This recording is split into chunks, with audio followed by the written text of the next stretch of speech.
কালকে রাতের হওয়া বৃষ্টিতে দেখুন বাবিনের স্কুলের অবস্থা। তো হ্যালো বন্ধুরা, আমি পম্পা আবারও চলে এলাম নতুন আরেকটি মিনি ব্লগ আপনাদের সঙ্গে শেয়ার করার জন্য। তো গতকাল রাত্রে এত বৃষ্টি হয়েছে, দেখুন বাবিনের স্কুলে চারিদিকটা পুরো জলে জলাকার হয়ে গিয়েছে। যেহেতু আজকে ছিল বাবিনের এক্সাম, তো এই জলের মধ্যেই ওকে স্কুলে পাঠাতে হয়েছে। তো ওর এক্সাম শেষ হয়ে গিয়েছে, এবার ওকে ভেতরে আনতে যাচ্ছি। চলুন আপনাদেরকে একবার স্কুলের ভেতরটা দেখাই। দেখুন আপনারা, চারিদিক জলে পুরো থই থই। এখানে ইট পাতিয়ে দিয়েছে যাতে সবার যাওয়া আসা করতে একটু হলেও সুবিধা হয়। এই দেখুন স্কুলের ভেতরটা, ক্লাসরুমের মধ্যে ঠিক এতটা পরিমাণে জল রয়েছে।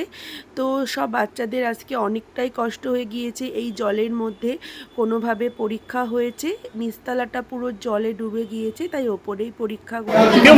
স্কুলের ভেতরের অবস্থা দেখো, এই যে জলের মধ্যে দিয়ে বাচ্চাকে এক্সাম দিতে নিয়ে এসেছিলাম, চারিদিকে জলে ভর্তি। এই দেখো রীতিমতো কতটা জল স্কুলের ভেতরেও ঠিক এরকম অবস্থা। ছেলেকে এইভাবে কোলে কোলে নিয়ে স্কুল থেকে বেরোচ্ছে, এক্সাম শেষ হলো সবে। জলের মধ্যে চলছে বাবিন্দ্রের স্কুলের এক্সাম।